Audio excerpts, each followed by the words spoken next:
It's an element of punk, and then you have the element of metal, and they kind of like fused together, and that's what brought these other bands. You had that edge, but you also had the melody.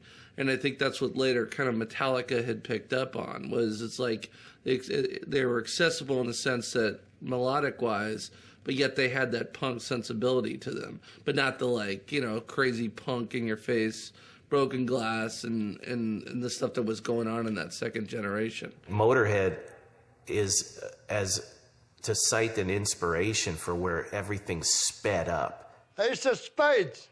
Lemmy had the look.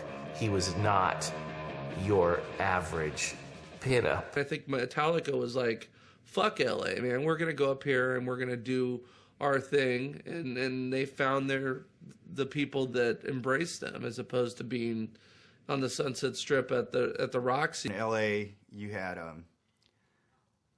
a punk scene that was huge. And you had a metal scene that was just that was just being born, that, according to some people, was really inspired and ushered in by Motley Crue. And that eventually became the bane of Bay Area thrash metal's existence.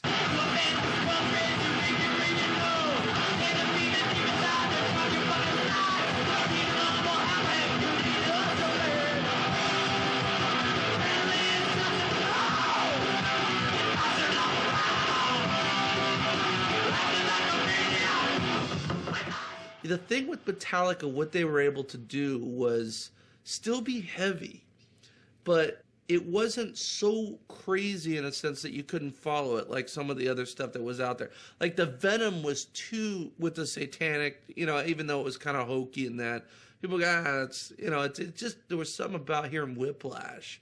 I mean, it just separated itself from the shoddy crap that was around at the time.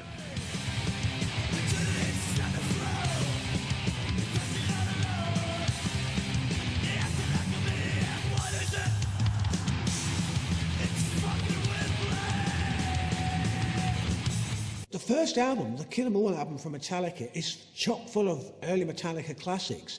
Hit the Lights, Phantom Lord, the Anesthesia, Pulling Teeth, a Cliff Burton bass solo. Who'd ever heard of a band putting a bass solo on an album, a track that was literally just a bass solo?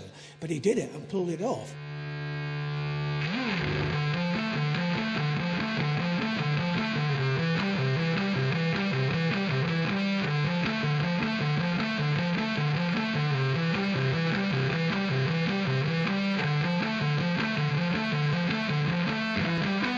They still perform tracks from the first record that hold up because they're ancient, primordial Metallica songs. They're just really breathtaking in their anger. It was cool the last tour that Metallica did actually start playing some of that older stuff, because they know that's what the fans want. I don't know why the Four Horsemen still resonate to this day.